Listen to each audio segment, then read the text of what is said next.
Dr. Hiramat sir, with your permission, shall I start, sir? We'll just join Sanket. Just 2 minutes, sir. Are we live now? We are live. Can we start, Vandana ma'am? Okay. Just start. Carry on. We'll just join. Yeah. Sure. Thank you. So good evening, everyone. I am Dr. Sanket Nevale, Head Medical Affairs at MCure Pharmaceuticals. A very warm welcome to each and every one of you to the No Thrombosis live inbox workshop that we do on a regular basis. Today, we are here again to celebrate or to discuss a set of new cases, interesting in terms of discussion and understanding and getting some new wisdom from our moderators and our chairperson today. To go ahead with, I would like to introduce our course director, Dr. Hiramat sir. Sir is a director, Cath Lab Ruby Hall Clinic at Pune, India. He was the president CSI 2017, Program Chair CSI Conference 2016, Convener National Interventional Council of India CSI 2004 to 2006, live angioplasty courses to many national and global interventional conferences, proctored many intervention cardiologists and has given live courses across the globe. Has a great experience in peripheral angioplasty, including legs, carotids, and iliacs.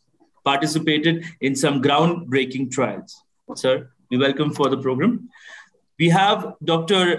Prabhakar sir, who would be our moderator. Sir is a senior interventional cardiologist at Apollo First Med Hospital and Ashwin Clinic, Chennai. Dr. Prabhakar sir is a consultant cardiologist at Ashwin Clinic, Chennai from 1998 till today. He was an assistant professor of cardiology at Madras Medical College, Chennai since 1998 to 2002. So we welcome you for the event. We have Dr. Girish Navasundi, sir. He would be our second moderator today. And sir is a director, Cath Lab Apollo Hospitals, Bangalore. He's a senior consultant and interventional cardiologist at Apollo Hospitals, Bangalore from August 2009. First cardiologist to implant absorb stent in private healthcare sector in the state of Karnataka. First cardiologist to implant MRI-compatible AICD system in the state of Karnataka. First cardiologist to implant tapering coronary stent in the state of Karnataka. His special expertise is into complex coronary angioplasties, heart failure, and sudden cardiac death treatment strategies. Transcatheter treatment of vascular heart disease. So we welcome you for the event. We have our first case presenter, Dr. D. Ramesh, sir. Sir is a professor and HOD of cardiology, Vaidehi Institute of Medical Sciences and Research Center at Bangalore. He is formerly faculty of Sri Jayadeva Institute of Cardiovascular Science and Research, Fellow of the Indian College of Cardiology, India, and Fellow of the European Society of Cardiology. We welcome you for the event, sir. We have a second case presenter, Dr. Salil M. Vaidya. Sir is an interventional cardiologist, Heart Care Clinic, Mumbai. Sir is a leading cardiologist with more than 12 years of experience with a special interest in clinical cardiology and interventional cardiology. Sir, we welcome you for the event. With this, now I'll hand over to our course director, Dr. Hiramat sir, for his context setting. Over to you, sir.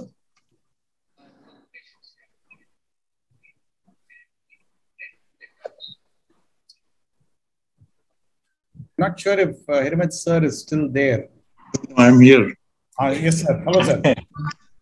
Wonderful. So, get going with the usual show, and we have three.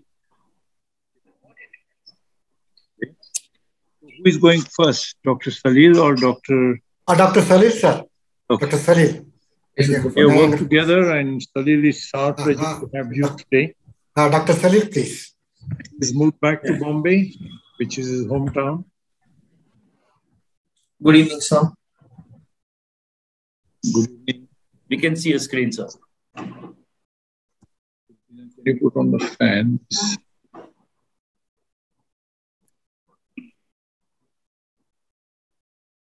Hi, good evening, everyone. Today I have a case of left main angioplasty, which we did in a ST elevation MI patient who was in cardiogenic shock. So this was first lockdown era of COVID, and there was a lot of fear all around, including in doctors. So this was a 60-year-old gentleman who was diabetic, hypertensive. He had anti-all MI and he was thrombolized in a peripheral setup. He was brought to us in LVF with unstable angina. So this was his ECG, which was actually, he was transferred to our setup in middle of night with ST elevations in V1, AVR, significant ST depressions all around. The ECG pattern was like a osteoproximal LAD or left main. Echo showed EF of around 30%. He was in shock, inotropic support. He had ongoing angina, and we decided that we should go in for rescue. So this was his initial coronary shoots. So dominant left circulation with very critical disease at the dominant circumflex ostium, critical disease at the LAD ostium, distal LMCA, and mid LAD was total. So it was a Medina 111 kind of scenario. His RCA was non-dominant with diffuse disease. And can we improve Salil's voice? I think the volume is very low. Can we increase that? So I'll talk louder, sir. Is it better? Salil, Yes. you close your video alone and do the audio. Sorry? You just close your video. You just switch off your video alone. Your video. Let the presentation be there. The bandwidth improves. During discussion, you can switch on the video. Yeah.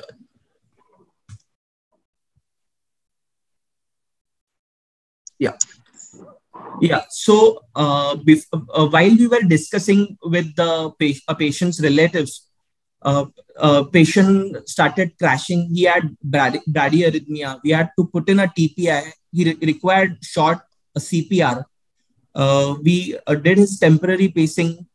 We put in a IABP, and we went in with a 7 French guide.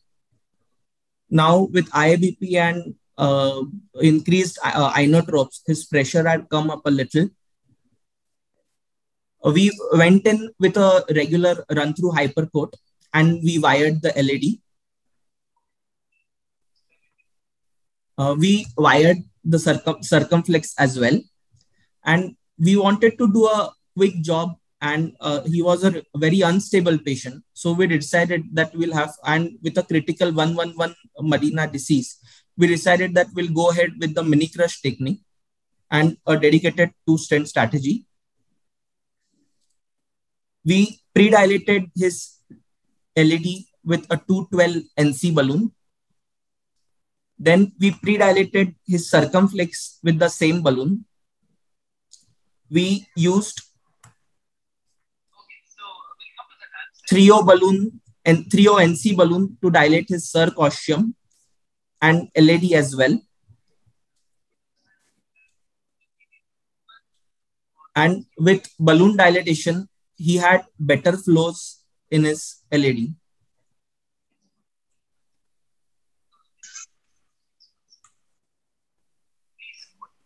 This was a short scoring balloon which we used to dilate his LAD ostium.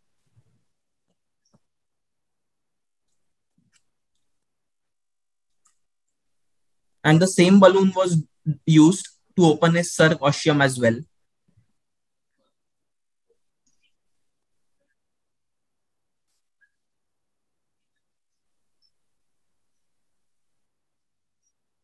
Now we got in 2 stents.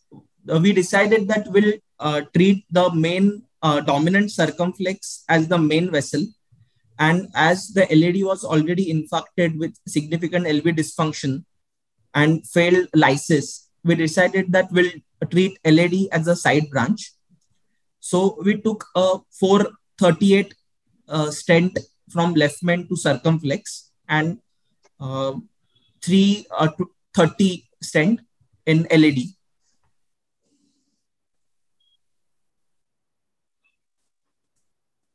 After carefully positioning the stent, we deployed the LED stent first with 1 or 2 struts hanging back into the LMCA. The LED stent balloon was pulled back a little and LED stent was dilated again at higher pressure.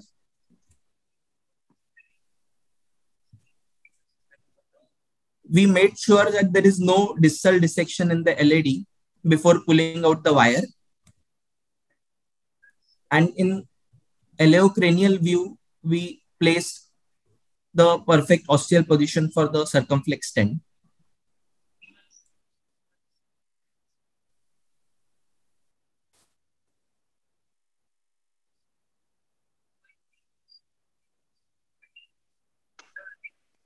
Same way, the circumflex balloon was pulled back and inflated to higher pressure.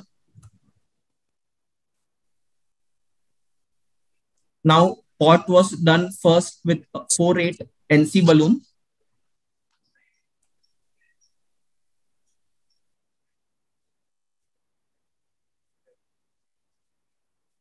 And LED was rewired with the same regular wire. Circumflex stent was post-dilated with 4/8 NC balloon.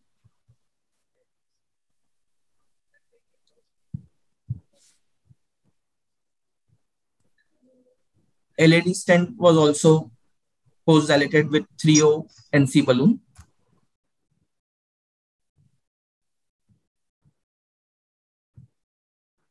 Case was done with a 3/5 balloon in circumflex and 3/0 balloon in LED.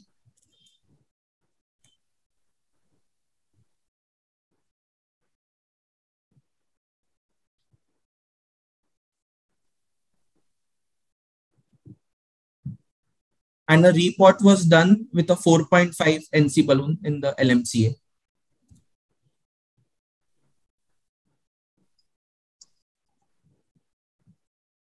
So this was our final result, which was quite satisfactory. Patient had prolonged stay in ICU for around 5 to 6 days, but he recovered well. There was some event of AKI, but fortunately no dialysis was required and patient made good recovery. He's still following up with us.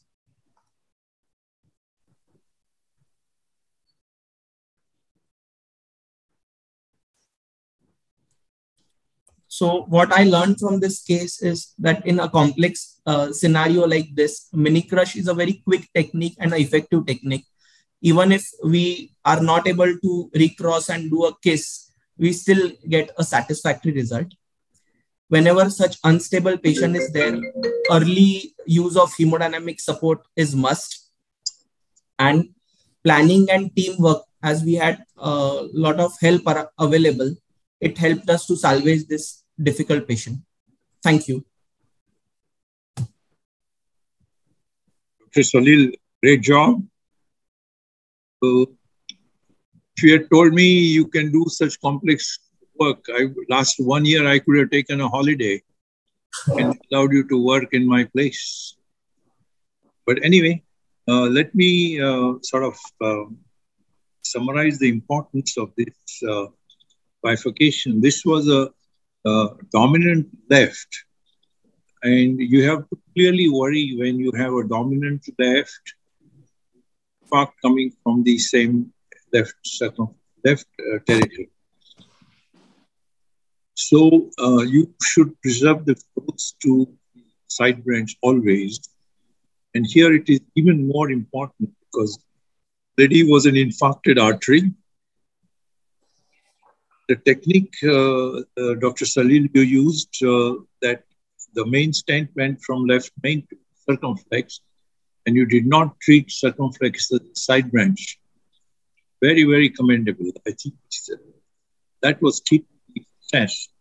That damaged anterior wall was not given too much importance, but the flows to circumflex were preserved throughout. And that probably kept the blood pressure and things in a good shape. So this kind of thinking is very important when you have difficult scenario in front of you. And I'm sure the good, well-preserved circumflex circulation throughout the procedure really kept blood pressure going and probably gave you a good treatment pressure. I think the final part is another important issue which many not do. I think in this particular case, it is very important. So left main was not really long, and that's why probably bringing the stent back to the LM ostium was very important. This gives you a lot of liberty to hang the balloon outside into the aorta and yet go on very high pressure. So I think that was also a very commendable point that though the left main was not deceased, stent was brought back to left main ostium. Salil, I think these are my comments, and let's hear from Dr. Prabhakar and Dr. Girish. Great, sir. First of all, I think I should really congratulate Salil for keeping his cool in such a situation. Salil, can you take us through the hemodynamics? What happened once you dilated the LAD with the 2 mm balloon and the circumflex, the 2 mm balloon? Did the pressure stabilize totally? It did not immediately stabilize. The pressures were borderline right since beginning. Okay. But by the time we went in, we had IABP support. We had lots of inotropic support as well. So the patient was directly brought in from casualty to cath lab. Now, what are the sequence of the hemodynamics when you did the procedure? Now, it's just more of a curiosity. We'll come to the discussion later. Because what happens is, when you open it, sometimes the whole thing stabilizes the moment you open up the vessel and give some flow. So if the LAD did not stabilize after that, then probably that was, I think your decision is totally justified. That taking the circumflex, I think Dr. Hiramat beautifully pointed out that your decision of probably treating the circ as the main branch, I think probably saved the day for you. So pressures probably were the same. After opening the LAD, they did not change much actually. So I think it's perfectly what Dr. Prabhakar is saying, that the decision to put left main to circumflex was a very, very important decision because LAD was a hurt territory. Probably the myocardium was not strong enough, and what saved patient was a strong contraction from the circumflex territory as well as non-dominant right which was flowing. So I think so, that's the main. Yeah, Dr. Prabhakar, I think that was a very important point which all of us must learn. I think that is the biggest message in your case, wherein you look at the circumflex, which is non-infarcted territory, treat it as the main branch because it's a dominant circumflex, huge vessel. Because you treated that and cleared it perfectly, I think the patient had such a big improvement. LAD area was infarcted, there is going to be some improvement, but I think if you treated the LAD and circumflex had been a little compromised, you would have been in a lot of trouble. And yes, Salil, in this particular case, many would probably think of left main to LAD because LAD is the infarcted territory, and patient was taken up for primary angioplasty for the anterior wall infarction. Clearly, the ECG which you showed had ST elevations in AVR, which we always talk about as a very important factor to make sure that it's a left main disease. So I think even before you took the first picture, you were probably expecting a left main lesion, which was already there. That I would like to share with the audience. Dr. Girish, you want to add anything? No, fantastic comments and suggestions, sir. I just had, if I were to do it, any different from what Dr. Salil has done, he's done a fabulous job. And I think mini crush is the right way whenever there is a crisis. Get the flow going and then recross and do pot. You have sufficient time, simultaneous kissing. But two suggestions, Dr. Salil. After putting a 4 into 38 in the left main to circumflex, you just did a pot of 4 in the left main. I probably would have done a 5 millimeter because if you think both the stents are 3.5 LAD and circumflex, you expect left main to be much larger. Why is it important? Your wire may go between the stent struts and the wall. So next time around, you won't have time to image it. So try to oversize at least the ostia so that your wires don't go out. The second, I just thought, even if you're done just left main to circumflex and secured, as Dr. Hiramat sir said, secure that first because anyway, LADs are occluded. And then do a provisional stent to an LAD. That would give you a much faster hemodynamic stabilization because the disease is in the left main predominantly and then the LAD. I think under the duress, you have done a fabulous job. But if you want to reconsider doing, I think these two are my suggestions, Dr. Sunny. We went with Dr. Girish, I would probably also feel that the infarct territory was LAD territory, correct, Salil? Right. Yes. Right. So I would probably feel establishing flow there is also equally important. So here you're ignoring the infarcted artery and focusing on the circumflex. I would feel that though it's an important circumflex territory, the LAD should get the respect, and we all respect LAD as probably 50% of the cardiac circulation. So, true. Yeah. But sir, if there is a cardiogenic shock-like situation, I just thought, in opening that LAD may not so quickly give you a relief as much as probably relieving the left main obstruction. Yeah, in this case, you are also having a left main obstruction. True. So probably the circumflex territory was also, it's a dominant circulation. I think the left main was probably responsible for 90% of the heart blood supply. Absolutely. Yes, I think there would be many who probably not take him up. So Salil, I feel this was really a very commendable. Girish sir, I got one more question to ask. Can I ask a question? Whether stenting would have been in this particular situation to save the day? You have a significant positive effect on diabetic population and cardiac. No, sir, because stenting, you have to have no disease in the left main. It has to be just in the ostia of the circumflex and LAD. If you have disease in the left main, stenting never helps. It's not the strategy. No, Salil, your initial angios did show distality of left main showing. Yeah, there was some disease in the distal left main as well. Which was extending into the ostium of both the circumflex and LAD. But I think the key in what he did was he pre-dilated both and got a TIMI3 flow in both. I think that gave him a little bit of a window to do whatever he wanted. So he was able to get a stent into the circ and the LAD, and he used a good 7 French guide catheter. I think the planning was pretty good, and I think executed ultimately very well.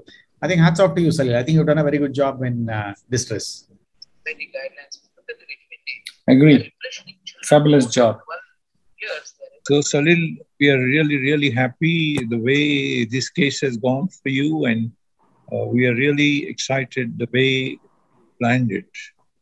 Everything was correct about this case, taking up the cath lab straight from casual, then putting in a balloon pump, then taking a 7 French EU, and then working on the way of establishing LAD flow, putting a stent in circumflex left main. I think all these are very, very important steps, and that probably gave very good sir, I have a question for you.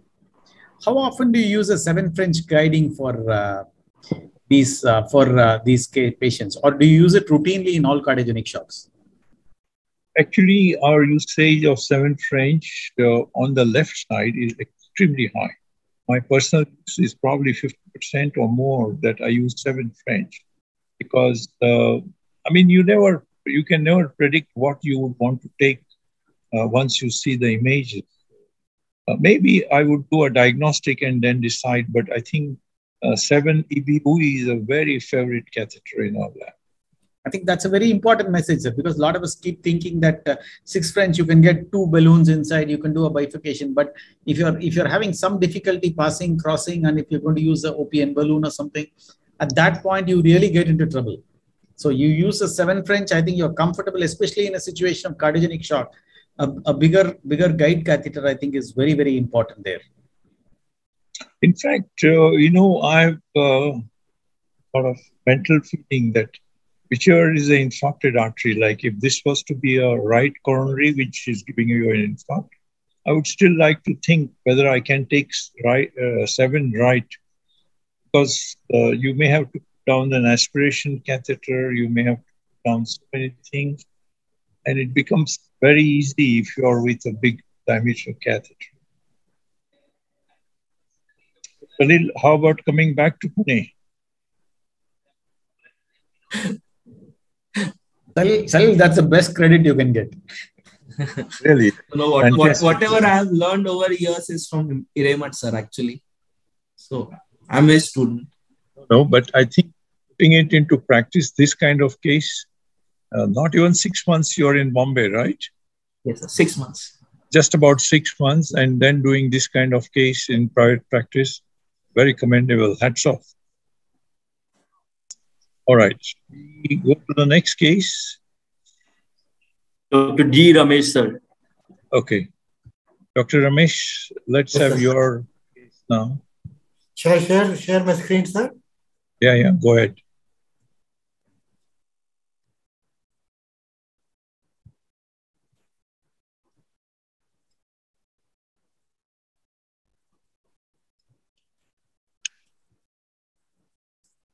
We can see your screen, sir. Is it visible? Yes.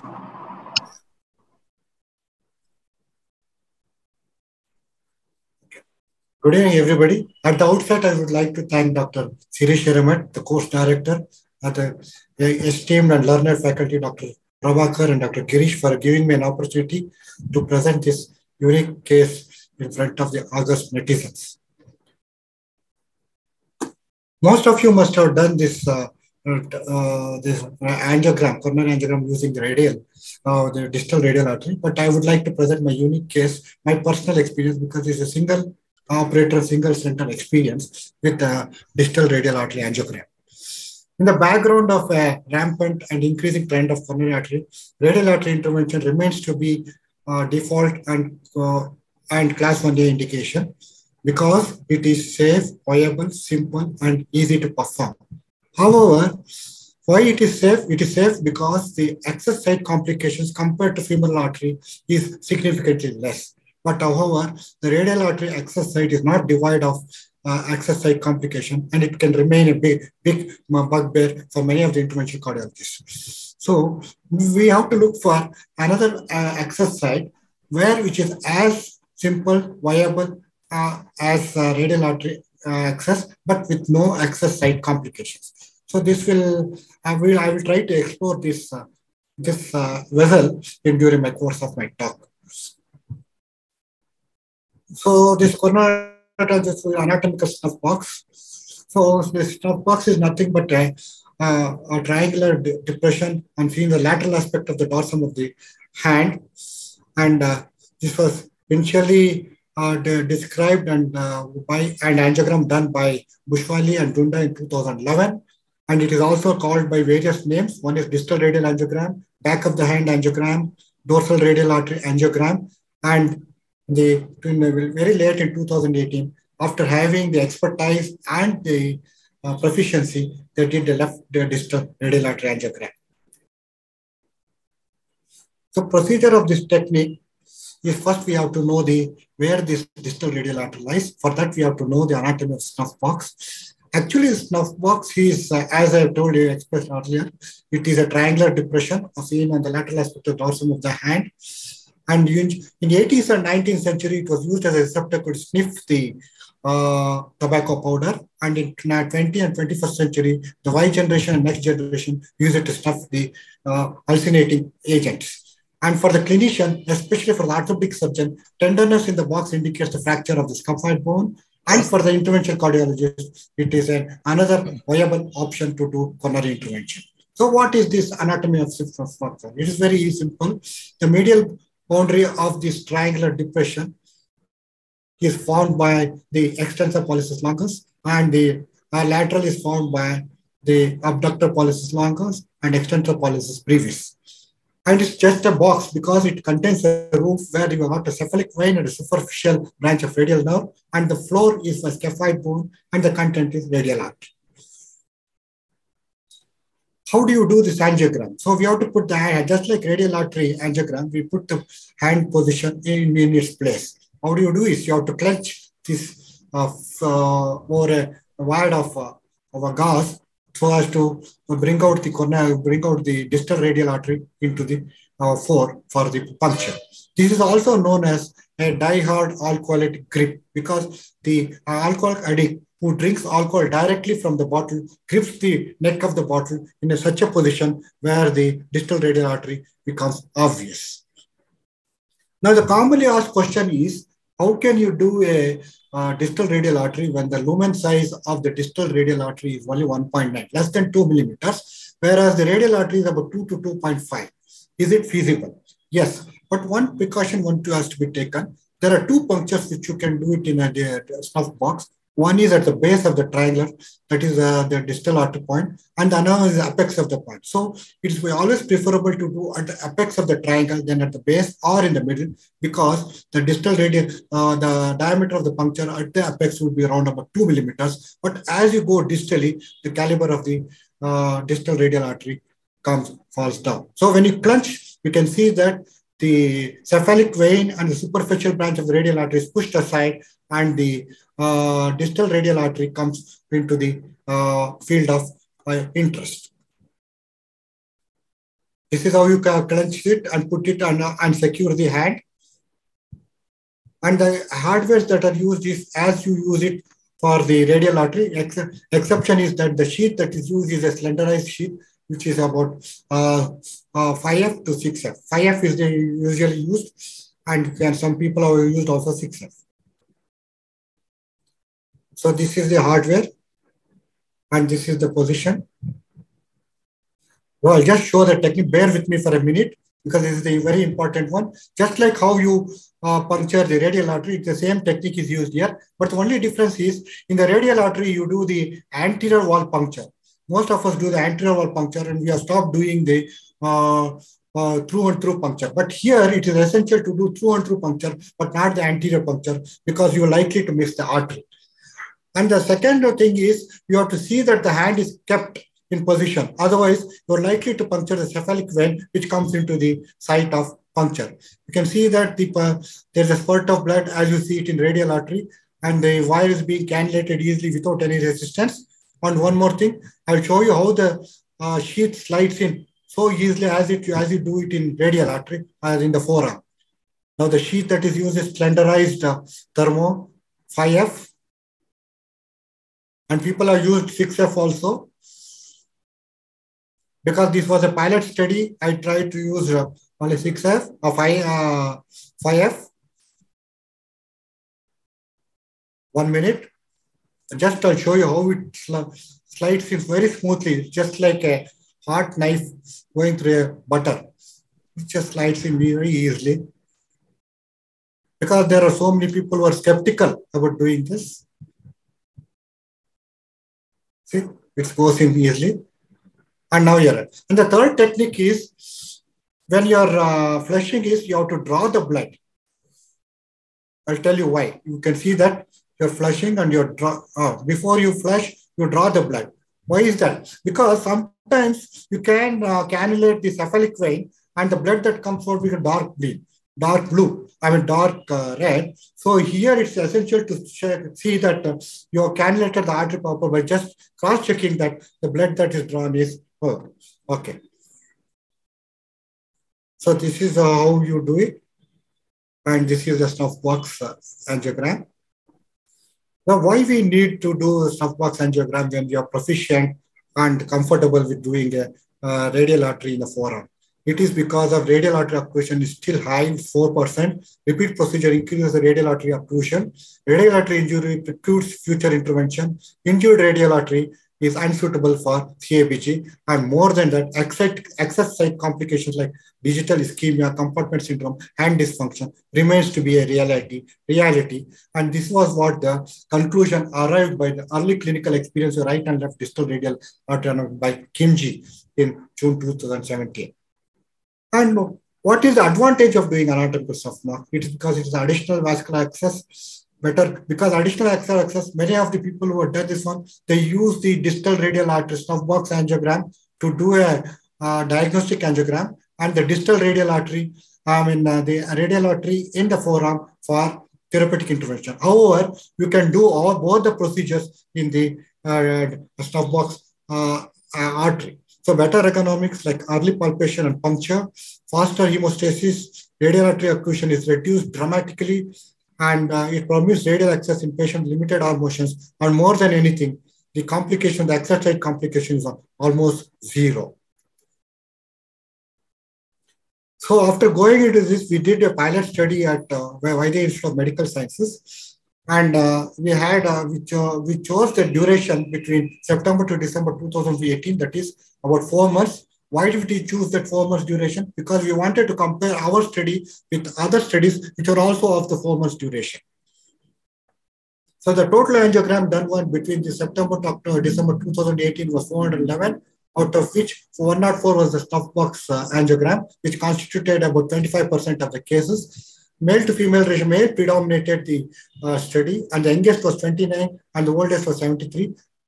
The total number of failures was only 4 cases. Out of these 4 cases, 2 cases were failure was cannulation failure and 2 cases were navigation failure. The success rate was snuff box angiogram was about 96%. I'll show you what is the navigation failure. You can see that you're successful in puncturing the distal radial artery, but are unable to cannulate the lesion. But ultimately, I was able to do the wire, but catheter could not be navigated into the coronary artery simply because you can see that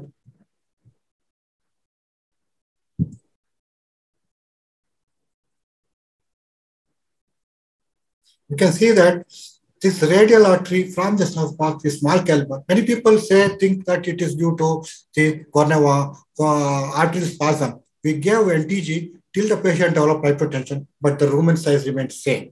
This is one, and you can see that the radial artery in the forearm stops short, and probably this is a accessory branch of radial artery forming the distal, palmar branch. And the second case was where we were unable to do angiograms during the snuff box angiogram is because you can see that we are able to cannulate through the snuff box, but there was a multiple lesions in the radial artery. And this is not radial artery occlusion. You can see the multiple blocks here.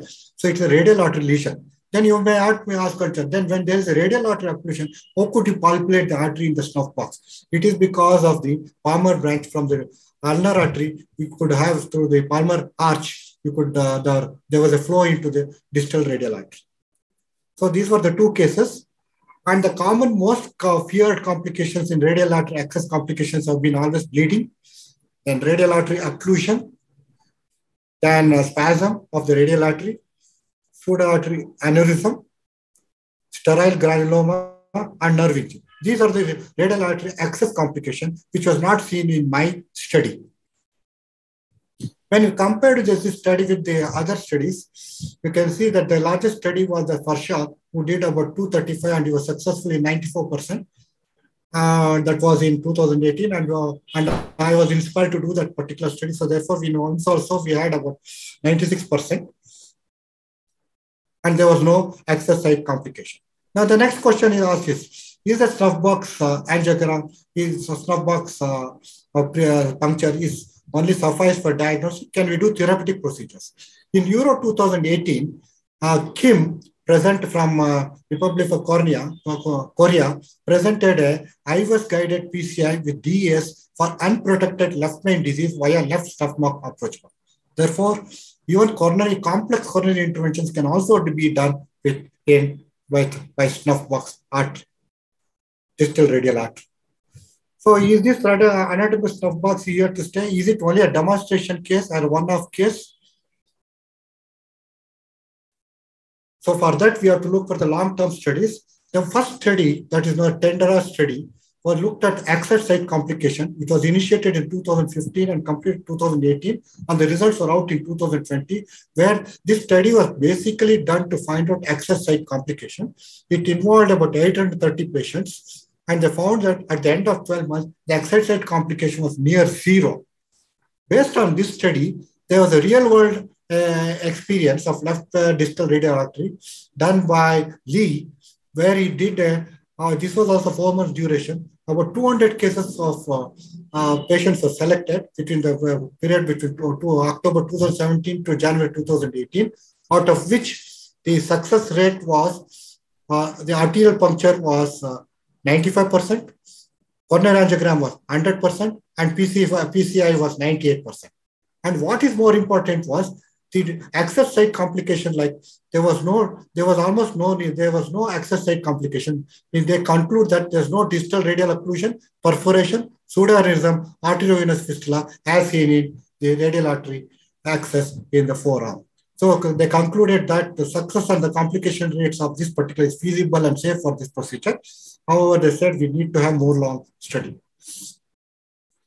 And we also done the left atrial distal radial artery left snuff box angiogram. Here you see what I do is most of us, when you are doing left radial angiogram, you go to the other side to gain access. But here I pull the arm, left arm over the abdomen and then do the puncture. And many people question that whether when the elbow is bent, can you negotiate the guide wire and catheter? For that, I have a video. You can see that. So in spite of the elbow is bent almost 90 degrees, still the guide wire and catheter could be negotiated. So the bending of the elbow does not compress the guide and catheter. It can safely be done like this. So the perspective is what is now known is the radial artery still coronary artery continues to be a class 1 in the recommendation for diagnostic and therapeutic intervention. And what is new is snuff box coronary angiogram appears to be a fast, feasible, safe, and reliable. And more important, why it is unique is there is no access site complications as we see it in radial artery in forearm. So what is next? People are not stopped at that. Now they start doing pulmonary artery coronary intervention. And randomized studies are currently investigating the role of pulmonary artery angiogram for diagnostic therapeutic interventions. Here you can use large bore vessel catheter, which is directly in continuity the ulnar artery. So you can do all complex coronary artery interventions. So, ladies and gentlemen, you can know the snuff box angiogram has been a novel technique, and probably in days to come, it may be included in the recommendations to do coronary interventions. Thank you for your patient hearing. Thank you, Dr. Ramesh. I was beginning to feel I'm champion of access for intervention, but today I'm going back on the learning curve, and really commendable to find this kind of, compared to conventional radial approach, what are the advantages of this snuff box approach? So this snuff box is as safe, viable, and simple as radial artery. The only difference is you don't have access site complications. We had one case of radial artery aneurysm after doing radial artery angiogram distal, and we had on fistula also. So though they say the complications of radial artery access site is just 0.1%, but for that particular person, it is a great thing.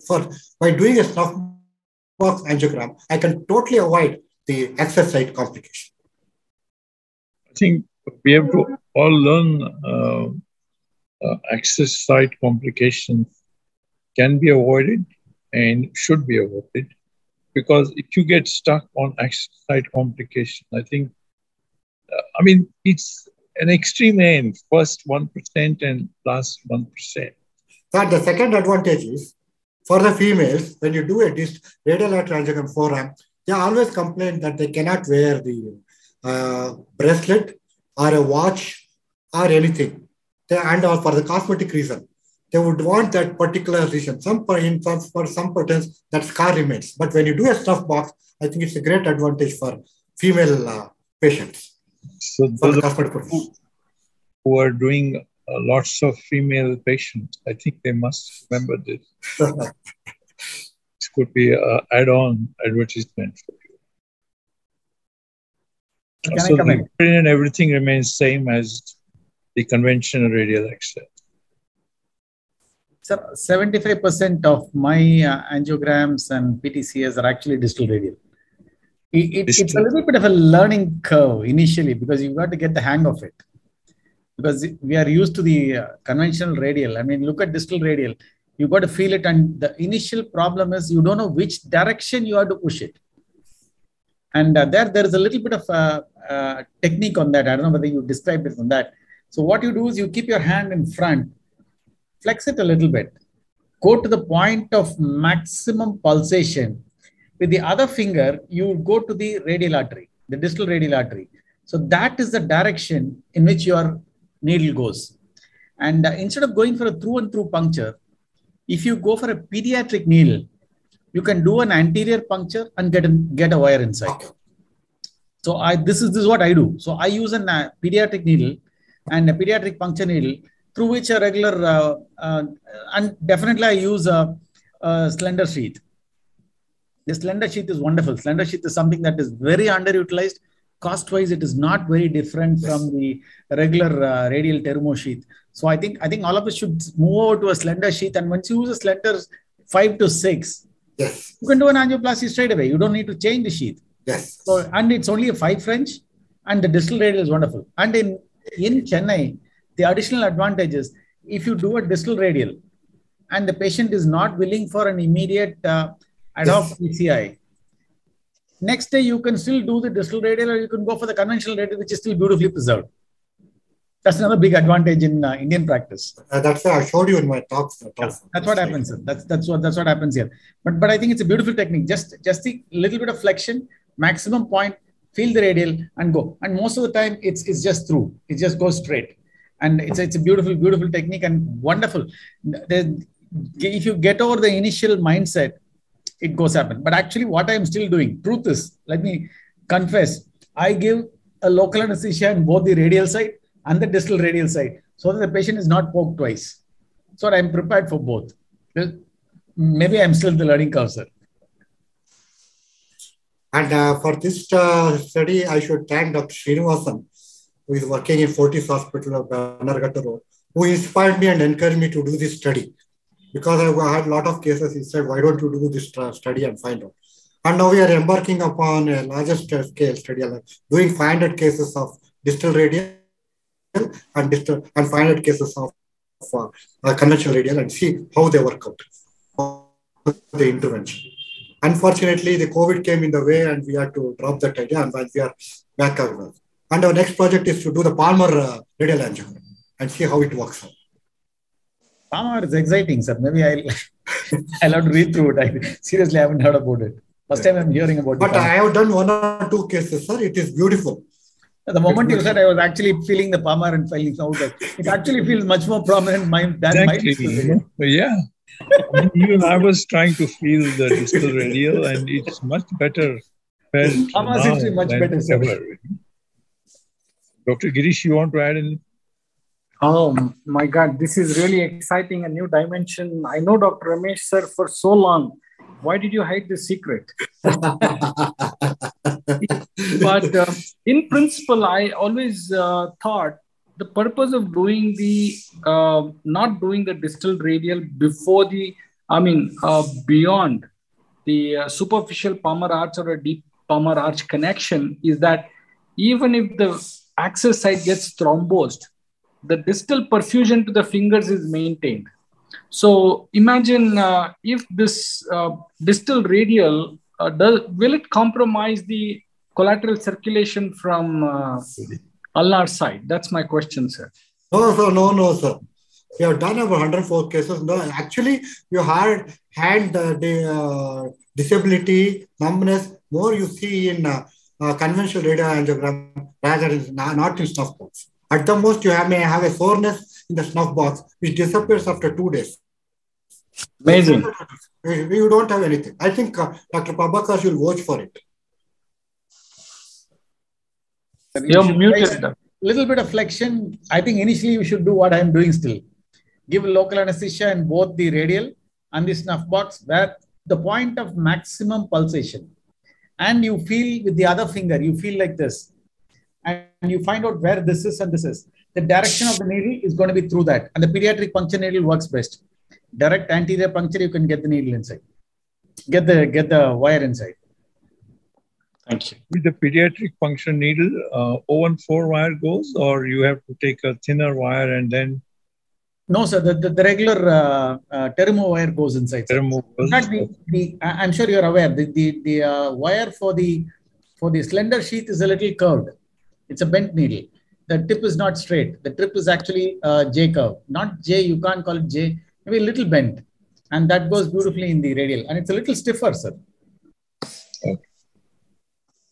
I think, Dr. Ramesh, you really opened up a big field today, and thank you indeed. I mean, I haven't done a single snuff box puncture radial, so maybe tomorrow we'll do.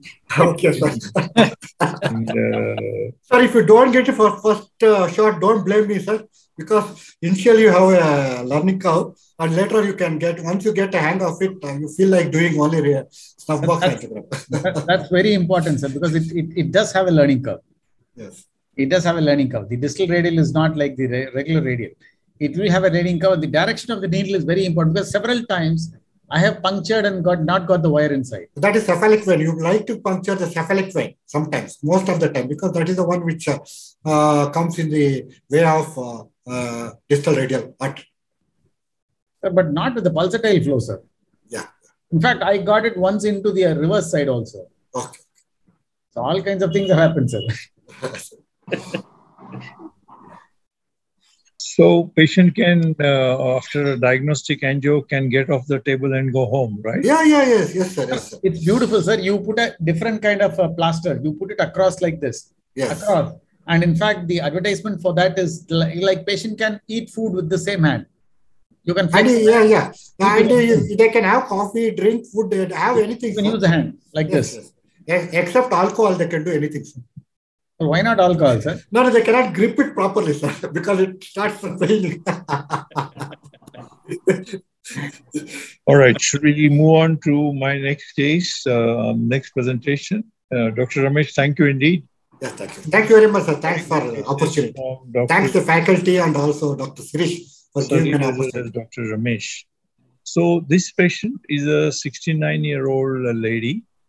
But two important factors. One is she's only 40 kilo and her creatinine is 1.3 with a diabetes of 10 years. She had effort angina, TMT was strong positive. She did less than 1 minute and just depression.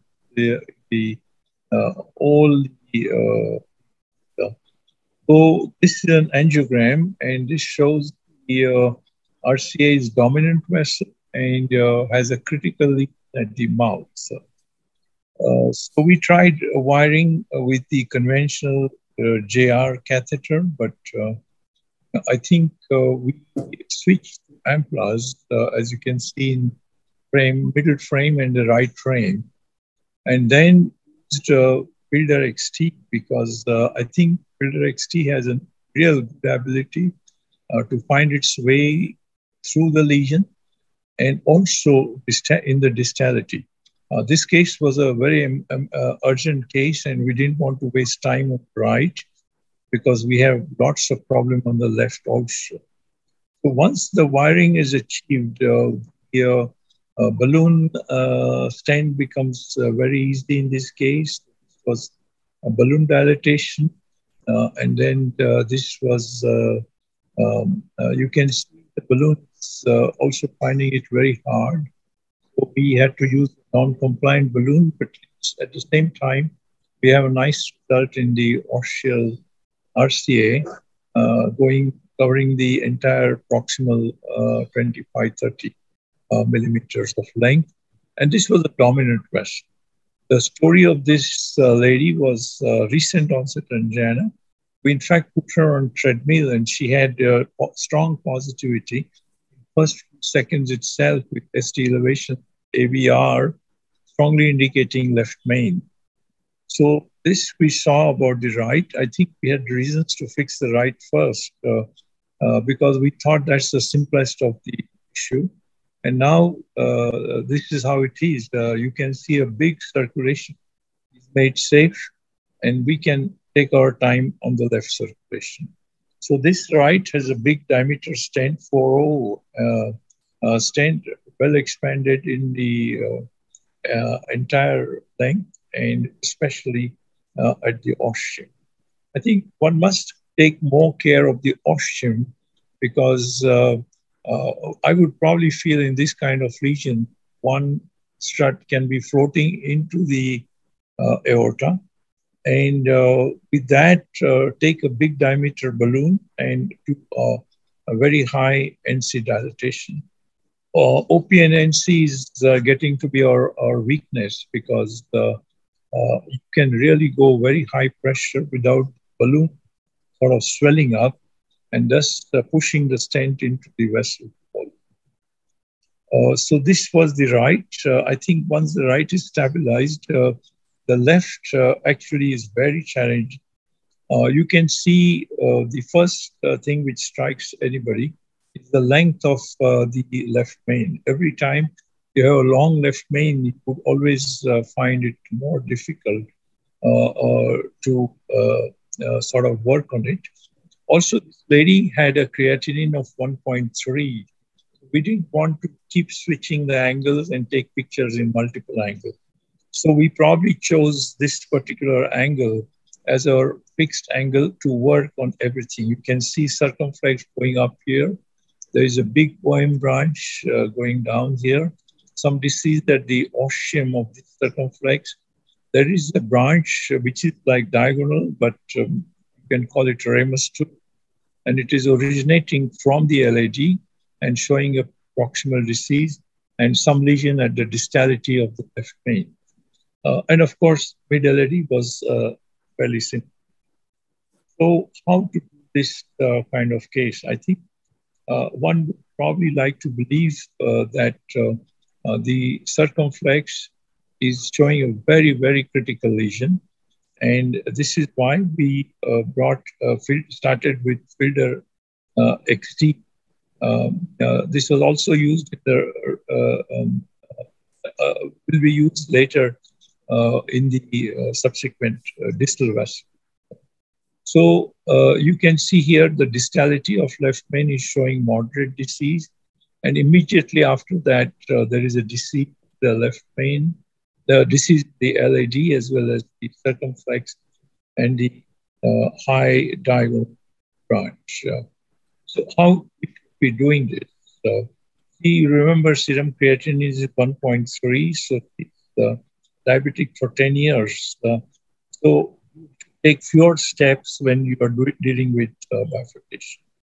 So this vessel, circumflex, it looks small here, but there are two biggish branches. The other view, you can actually see in motion the distality of the circumflex, showing a reasonably important circulation.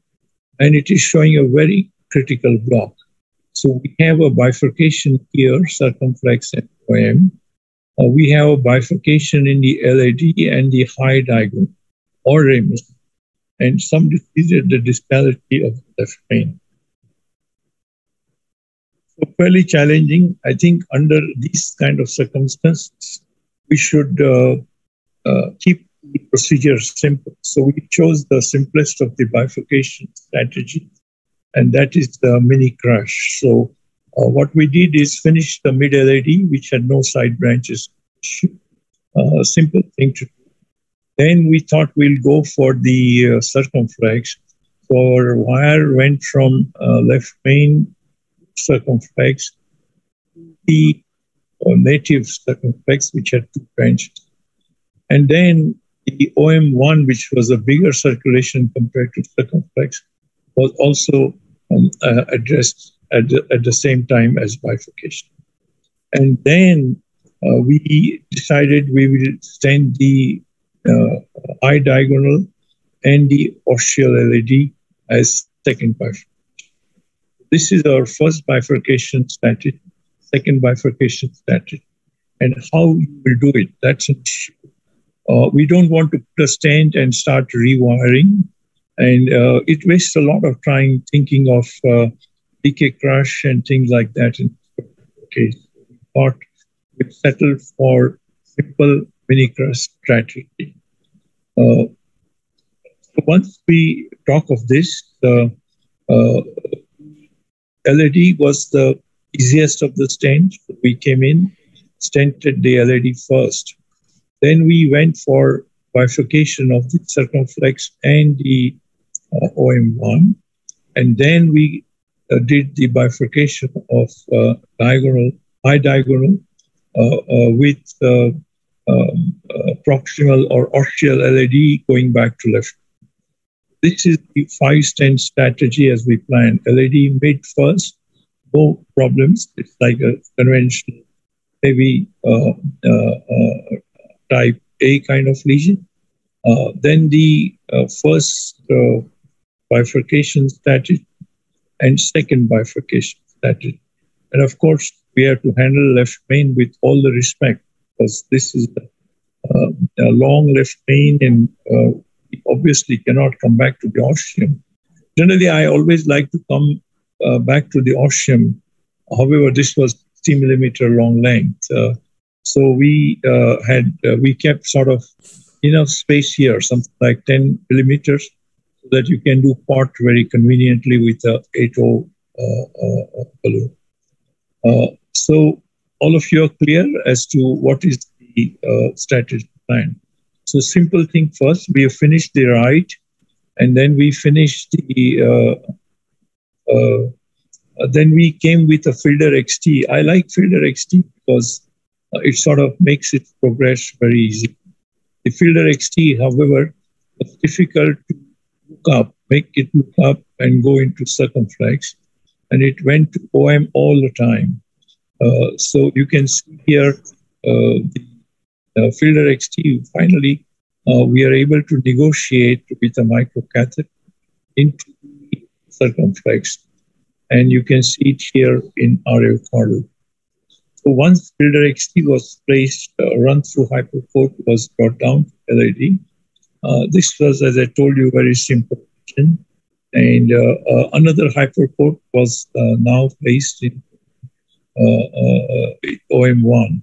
So you can see 3 wires. The LED is, you can see it. 3 wires are in place and we are ready to go with them. So you balloon the LED, proximal balloon the LED mid, and stented the mid LED with a reasonably long stent. But we obviously didn't want the stent to come back and overlap the origin of D1 branch. And so we kept it away from D1. We could have kept it even a little bit longer. But anyway, we did that and stretched the stent with a non-compliant balloon and sort of did a complete job on that part of the LED. Then we sort of LED balloon could not go because there were 3 wires, and I'm sorry, so finally the balloon couldn't go despite support catheter and things like that. So we drew LED and we decided we'll handle the LED when we the LED one bifurcation. So we are back to circumflex OM1 bifurcation. You can see support catheter, the guidezilla, and balloon going through this to the tight lesion circumflex. And same balloon was used for the dilating the circumflex. So with all these bed preparation was done for 2 stents to go in. The stent, this is actually the Onyx stent. You can see the stent went quite easily into native circumflex. You can see it here, lying native circumflex. But the second stent did not go. So second stent went up to this point, but kept on hanging back into the main LAD. We tried a lot, including support catheter, stronger wire, and so on, but somehow, despite dilatation at the distal point, this stent did not go. So we then decide to take the stent back and inflate the balloon of native circumflex. We have to please remember that this is OM and this is circumflex. And once we have dilated this, we always like to bring back the same stent balloon and go higher pressure. As long as you are going to put one more stent at the back end, this is a good technique in case of high pressure balloon. And in this case, we're actually not planning to do a final case on this because this angle was very, very ugly, and we thought nothing will go back. So it's very important under these settings to make sure that the same stent balloon brought back, because it's quite safe to go high pressure at the back end. You're going to stent it anyway. And this is how you got closed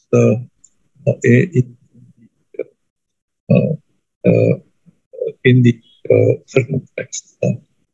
The circumflex wire was withdrawn, and now your stent on this can go very easily. So it was obviously some kind of tangling between the circumflex wire and the OM1 wire, which was not allowing this stent to go. And you can see very easily the stent passes over the same wire, the OM1 branch, and you can go in as deep as possible. So what kind of stent strategy that we're going to?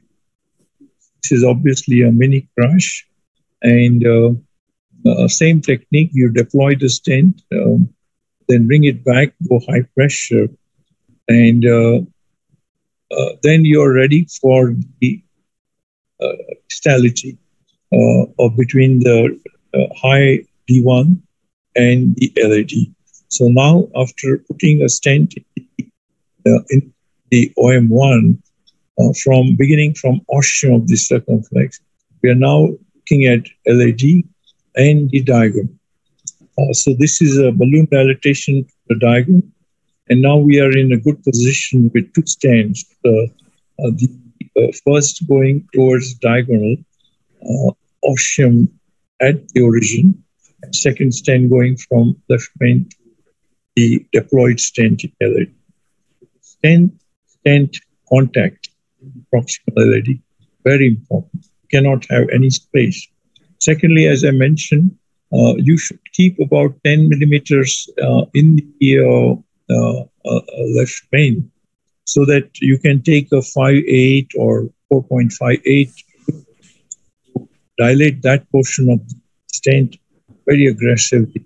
So here you can see again we have settled for a mini crush, because in this particular case, every branch is very important. Every branch is big, patient, highly unstable. And we didn't want to waste time trying to sort of get access to the side branch. So two stents are in position. We deploy the side branch stent first, bring back the same, but go high pressure in case you cannot re-enter the side branch, and bring back that balloon, go high pressure. Then, so here the original position, maybe 8 or so that you don't dissect distally. Then bring back the same balloon and go high pressure, maybe can go to 18, 20. And that is how you probably stretch the stent very well. Once that is done, we make a contrast picture to make sure that there is no dissection at the distal end. Wire is still there in case if there was dissection. We have taken another stent. We are quite happy with the diagonal flows. And you can also see very good flows in the circumflex, the OM. branch. We are ready now to deploy the last stent, and that is the left main LED stent. Wire from diagonal is pulled out, and this is the left main LED stent. As I said, there is about 10 millimeter length of the stent in the left main, and this is our final position. That you have 1, 2, 3, 4, and 5 stents placed. So the technique is same. It's a mini crush technique. Not many people like it, but whenever you are in a hurry, I like to use this. So in this kind of case, a patient had a very, very severe angina. That's why we fixed the right, which was, and then we are doing all this, and you can see the 5 stents placed in this. So at this stage, you can do a pot, stretch the proximal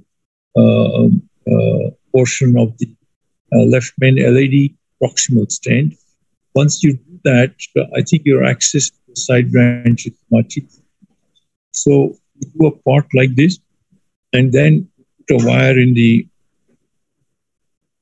diagonal. So you can see how easily the wire is going into diagonal. I would give a lot of importance to pot under this kind of setting. See, just a little bit of movement, rotation, and the wire slips in. Very often, I like to use cross 100 wire at this time. So once the wire is there in the side branch, we have actually done the NC high pressure dilatation to the distal LED stent, the overlap between the distal and the proximal stent, and then we have wired this. And then you can see the balloon entering there. So you do a kiss. After that, you do a kiss between LED and the diagonal. Then you switch your focus to LCX OM. So this wire is now gone to LCX and the OM, which was a bigger branch than the circumflex itself, and do a kiss between these two. See a kiss being done, and this is stent boost images. You can see the mid LED stent, left main proximal LED stent. These stents are joined, and then you have a side branch stent in pi diagonal, then a stent going to circumflex, and stent from circumflex ostium to a bigger sized OM bundle. This is how we do, and then have this for a final pot, and you can see the repot or final pot here. Stay inside metal. That's very important. On this side, we are not overlapping the ostium of circumflex, ostium diagonal, which is very important. And also the back end is inside the stent. So you have to take a stent length, measured very carefully. You can see the stent starting from here. You have about 10 millimeters of margin, and you can bring a bigger diameter stent, as we discussed earlier. This is the 5.0 into 8 non-compliant stent, and this is the final result.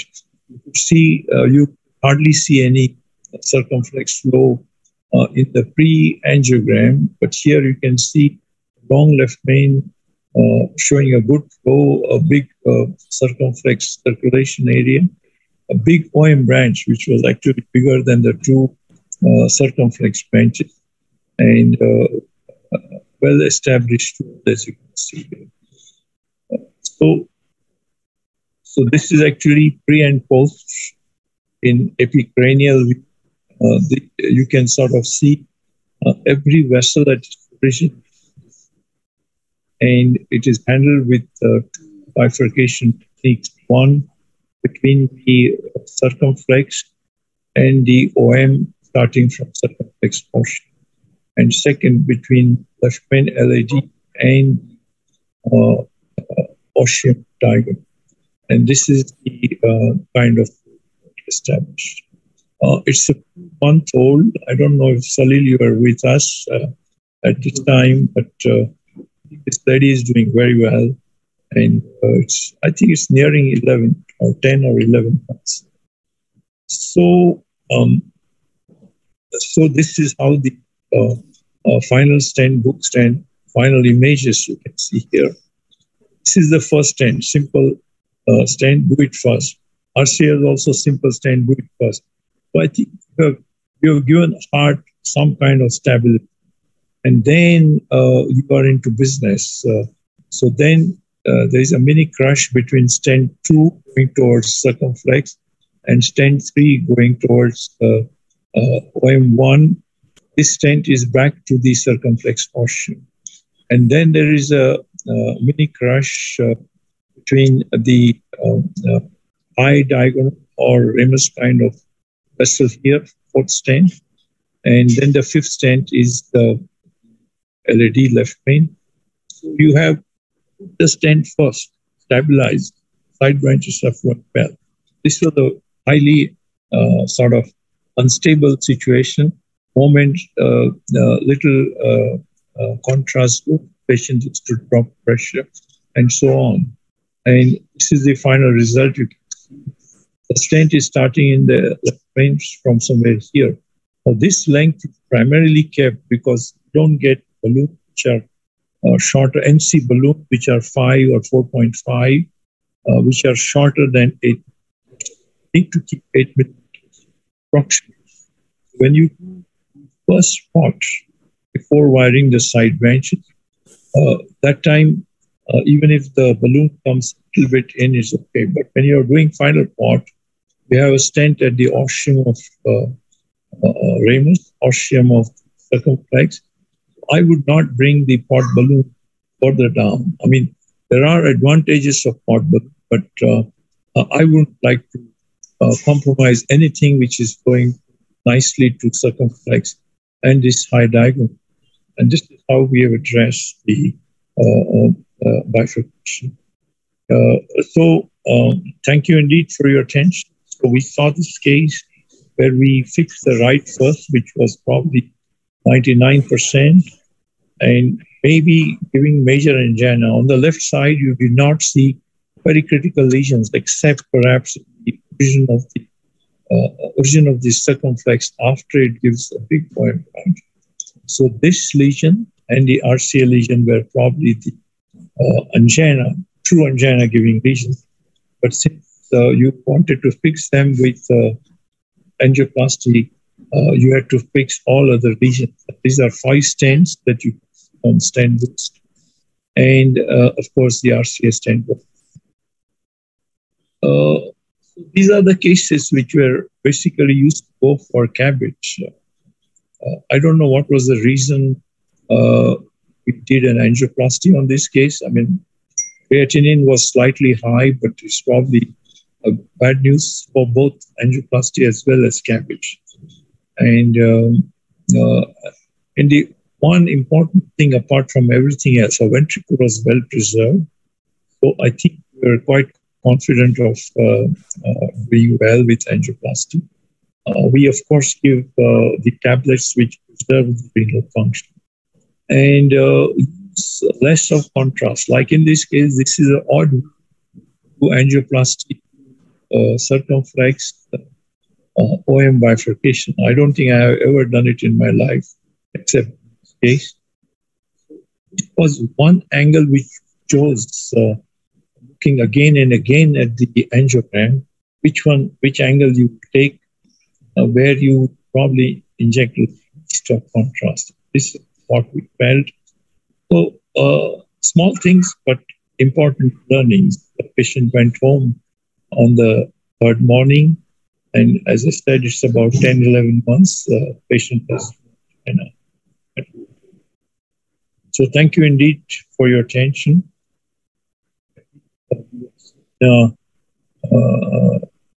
Three very important directions which angioplasty is moving. My own feeling is just as the peripheral surgeons are doing a lot of peripheral angioplasty, cardiac surgeons will also probably get into it. I mean, for such skilled personnel, angioplasty is not going to be an issue. Thank you indeed.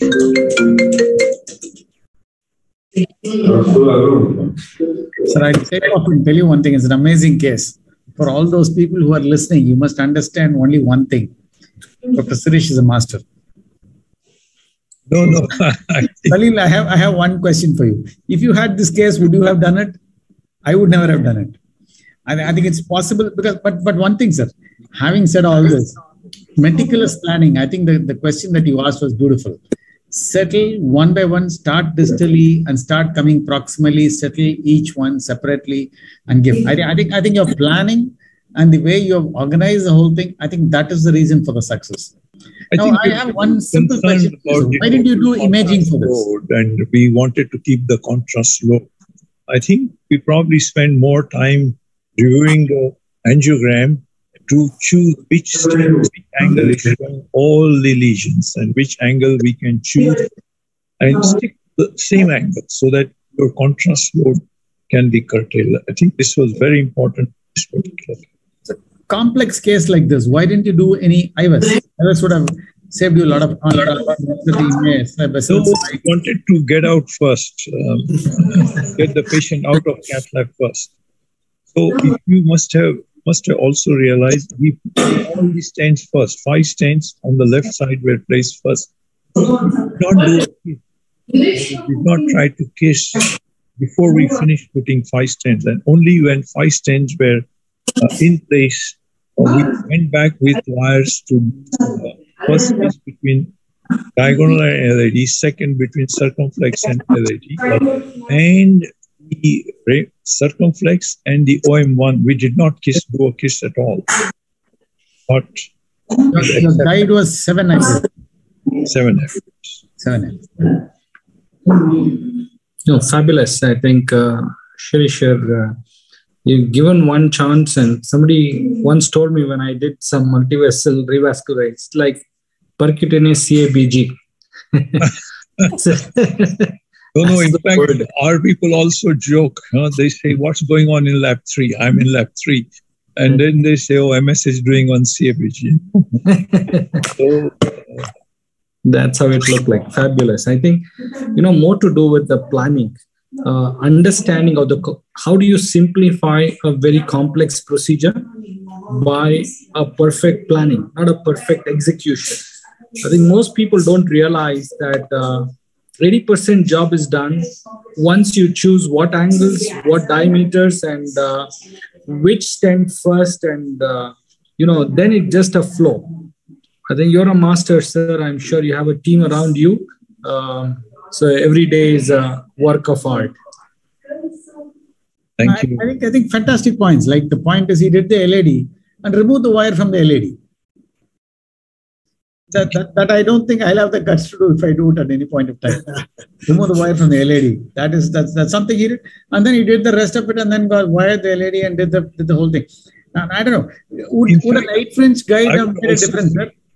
I would also feel that in this kind of scenario, when you have so much disease on the left side, many would have thought of doing the RCF first. So somebody like Salil and I are seeing the angio together. We used to always argue. And I used to say I want to do RCF first because it was a hugely dominant vessel.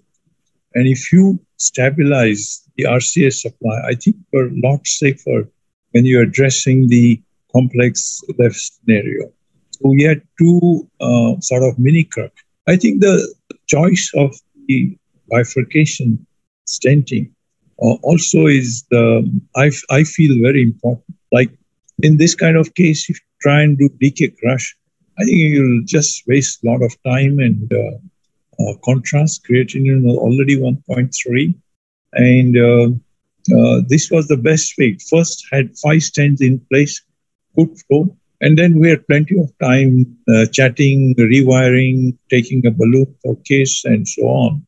And then, of course, first part and the final part, both are very important in this kind of case. A couple of questions for you, sir. Now, why is this choice of Fielder XT always? You seem to like a Fielder XT. No, in this particular case, we wanted the wire to choose its course. So Fielder XT1, which probably once it get into the correct vessel, the subsequent passage is very easy. And I would never take a regular wire like BMW. I will always take coated wire, this kind of complexity, because the passage of the wire is much easy, much quicker, and probably saves contrast. But that's a great question, Dr. Prabhakar. I mean, this is one wire. If there's a flow in any direction, any angle, it would still take if you make adequate curves onto the wire. But I am also a little skeptical and cautious. I'm not a big master like Dr. Sirish sir. I put in a microcatheter and exchange to a BMW and then do rest of the procedure. Just because of, too many things going in and out, you need to have a fine control on the distal most wire movements. No, we had only one Fielder XT, and we first put it in the most difficult bend. Most difficult. Native circ. Yes, went into circ first. After that, since it was there, we kept pushing it into other vessels. Fantastic. But I agree, after doing circ, we could have cancelled Fielder XT and gone for it. The other wires were run-through wires, sir? Run-through? Run-through. That's what you use for the rest, for the LAD. So we used, for LAD, anything is fine. But I think to recross into diagonal and recross into circumflex after we have put in all the stents, we use cross-centric. Question for you, sir. You do a pot. The position of the pot is very, very important. If you do too proximally, you miss the dilatation of the bifurcation. If you do push it a little too hard, you miss it. You destroy the angulation. So how do you position the distal marker in terms of the pot? Where exactly do you, because that's very, very important to open up flare up the struts and get the wire inside. Because I've always thought about it. What's your technique on that, sir? I think if I am finishing like final pot, I would not go very close to the bifurcation, because if that final pot balloon hurts the position of the side branches, I think we are back to everything again. So I would probably feel that first pot can go in a lot also. I mean, of course, we go at the beginning of the first branch, that is circumflex. But the final pot, I would not go. I would probably stay at least 1 or 2 millimeters proximal to the true bifurcation. I think Dr. Prabhakar, fabulous. Already done with high pressure inflation with a kissing. There are people who do not believe in pot and repot and things like that. And I think for many, many years, we have done many bifurcations without pot. So second pot or the final pot should not hurt the side branch stents, and that's why I would probably stay a little bit functional. So that is why I'm all the time saying that have enough length of a stent in the left main. And I think the smallest length, big diameter, are probably 8. That's why I probably will have a 10 millimeter stent in the left main. No, fabulous. I think both the answers and the question both are very, very important and relevant. If you ask Dr. Prabhakar, when you do the first pot before you recross, you can go across the first stent also and get a very good opposition. But when you're doing a second pot, the final pot, it would be a disservice if it, deforms the side branch. The branch, osseum of the side. If that strut gets deformed, then the whole purpose of kissing is defeated. So the best thing to do is when you're doing a kissing balloon, final kissing, have at least 2 or 3 millimeter of the balloons into the main stem from the side branches. And when you do the final pot, you don't have to get into these 3 mm because you have always had 2 balloons already there. I think this explains what you said, sir. somebody showing this slide? This is from my point, sir. From my slide. This kind of explains. This kind of explains, like if you do a pot 2 proximally, which is what I was trying to ask you, you don't dilate the struts. So if you go exactly, this is the optimal pot. If you go distally, you still manage to open the struts. This is what Dr. Girish was trying to say, that you still manage to open the struts and you can still get into the side branch. But if you do proximally, you don't get it optimally. This is what I want to say, sir.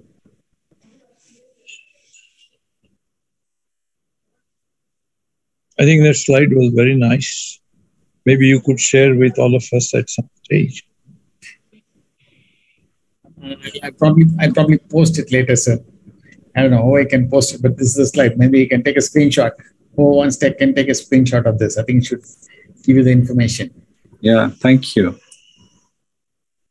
All right, we are coming to end of today's discussion. Or somebody has any questions or comments? I think I should say there was an amazing discussion, sir. A new technique of very evolving distal radial. That was really fascinating from Dr. Ramesh. How to save a patient. Don't go conventionally, but save the patient, save the myocardium from Salil, and of course, out of the world discussion and out of the world case from Dr. Suresh. I think that kind of summarizes the whole of today. I think a lot of learning points. We learned a lot from this case and how to do the stenting for multi-bifurcation lesions.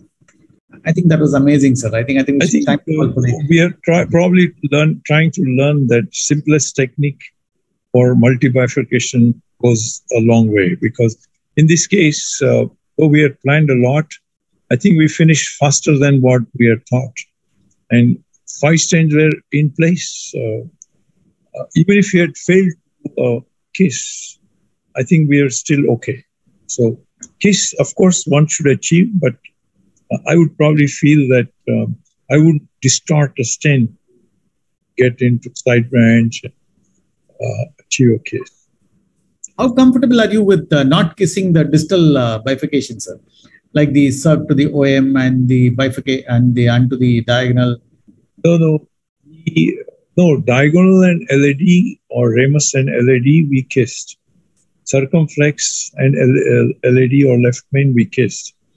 But the circumflex and OM1 we did not kiss because it was too much of a curve trying to go up.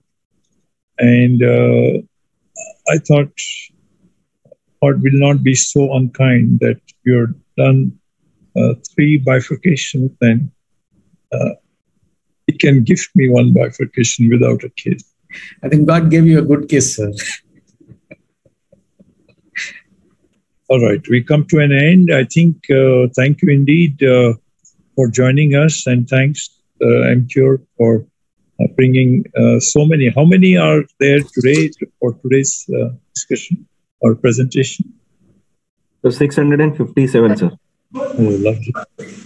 So, Mr. Ravi, thank you for all the help. I think we all learn from each other. That is our main discussion point. Like, I haven't done a snuff box radial angiogram now. And Dr. Ramesh took us through that snuff box. So tomorrow's all cases will be snuff box angiogram.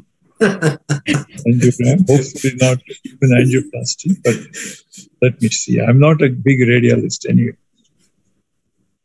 But you know, the same catheter, you can turn it from left main to right and continue. I think it's easy to do radial. But you know, radial, if you take out that catheter after doing left and try to put in another catheter for a right, I think sometimes it goes into spasm, then you cannot move the catheter very easily and so on. So are there any tricks, Dr. Ramesh, for this kind of changing the catheter? So thing is, always, whenever you exchange the catheters, you should see that particular, what I do is, I coat this catheter with heparin solution. Sorry, louder. I coat this each catheter when I exchange with heparin solution. Okay, and that will because it will prevent the spasm. And second one is that each time I give nitroglycerin. So the spasm does not occur when you exchange the catheters. Sirish sir, I have a better solution for you. The tricks you told us, actually, honestly. Huh? Sirish sir, I have a better solution for you. You are a femoralist using more of 7 French catheter. Go for the slender 6 to 7. It's actually a 6 French catheter which can take a 7 French guiding. There's a slender 6 to 7. Go to the radial 6 to 7. You can get a 7 French guiding catheter beautifully inside. No, sir, he's asking, you develop spasm when you exchange the catheter. How do you avoid the radial? The spasm usually happens with very bad catheters like the old catheters. The ALs. The AL is the one that is very, very prone for spasm. But once you use an AL, you can't use another catheter in the radial. No, the AL is the tip. So I don't think that would produce spasm. I mean, in the radial, I mean, the shaft of all the catheter is probably the same. Wonderful, sir. Wonderful session with amazing learning points today, sir. Yeah, I think, Mr. Ravi, we are really thankful to MCure. Say hello to everybody. Thank you, sir. I think they have the head office and main factory in Pune, and makers of election. I think we learned a lot I remember first time I went to some far off place where API meeting was held. It was probably landing into Chandigarh and going somewhere else. That took me about 2-3 hours, right? But I gave first talk on election, which was just market. And since I'm curious from Pune and I'm from Pune, I probably got the chance to talk about this particular drug. But really, I think it has changed our attitudes towards lysine. I think lysine with streptokinase was such a dirty job. I mean, I still hate when patients start getting shivering, you stop streptokinase, do all that nonsense like steroid and all, and then again try and restart, hoping that it doesn't get triggered. I think on that background, Elexim has done a great service, and we are really, really thankful to MCure for this wonderful introduction. Thank you, sir. Thank you so much. Brought this, I was not so aware of this kind of molecule. But yes, I think once there, I think, I mean, I don't generally lyse the patient, but whenever it is to be lysed, I always insist that cure nothing. Thank you, sir, for the kind words. I actually first met you when you had the Elexim Symposium at Nairobi. Sorry? Nairobi. I first knew for the first time when you had it in Nairobi, the Elexim Symposium. Where were you that time? Sir, I was in Chennai at Apollo, sir. But I came to Nairobi for that symposium in Nairobi. When you had the Elexim, first we presented the case and we presented the data to Africa. How much is the usage? Is it going up or it's sort of flat, the usage of Elexim? The primary has increased, sir. In fact, in Tamil Nadu, the government is insisting on primary angioplasties because they've got about 20 new cath labs in government hospitals, wherein they are insisting that the lab should be open 24/7 and we must be doing primary angioplasty. So definitely the usage of thrombolytic therapy is coming. They're questioning, why are you thrombolizing patients? The government has started asking now. So because through the National Health Mission, they got about 20 cath labs and primaries are really going up. So I think Elexim is going to be in centers of pharmacoinvasive, probably outside. And it's really got a role, sir. I think I doubt if we do so many primary angioplasty. We like to sleep at night. So we would give Elexim at 11 at night and next day morning, 9 o'clock, everybody's fresh, come and do an angioplasty. So pharmacoinvasive approach, sir. But I think you should take Salil back to you to do the primaries. He's doing excellent primaries. Yeah. Salil, see, everybody is saying that you should come back to me. But great case, Salil. I really liked your case, and I've learned from the master. All the complexities, acute thrombus, sick patients, technique, choice of techniques, and I think a lot of credit for taking the stent from left main circumflex. I think there are many who hate doing this. I mean, the stent people feel has to go left main to LAD.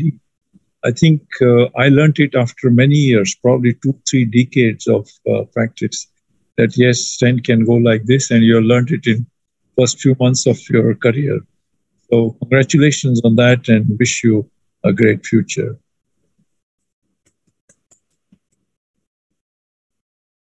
All right, so we closed. Dr. Ravi, you want to say? Yes, sir. So, yeah. Yes, sir. Sure, sir. So officially, sir, thank you. We had 1 hour, 40 minutes of session in which we had more than 600 attendees listening to us online. I think coming from Dr. Vaidya, sir, coming from Dr. Ramesh, sir, and from the master yourself, sir, Dr. Hiremat, sir, we had a wisdom that was shared today and the excellent discussion that happened around the case. And after, I think that must have given a good confidence to the listeners on the other end to understand and take it further in their clinical practice in such a way that most of the patients would get benefit out of it. And we will again meet in the next session with some exciting cases. And with that note, sir, I thank each and every faculty today and all the attendees listening to us live. So from MCure, Dr. Sanket Nevale says thanks to everyone present today. Thank you. Thank you all. Thank you, Dr. Suresh, Dr. Prabhakar, and Dr. Nitish. Thank you, Ramesh.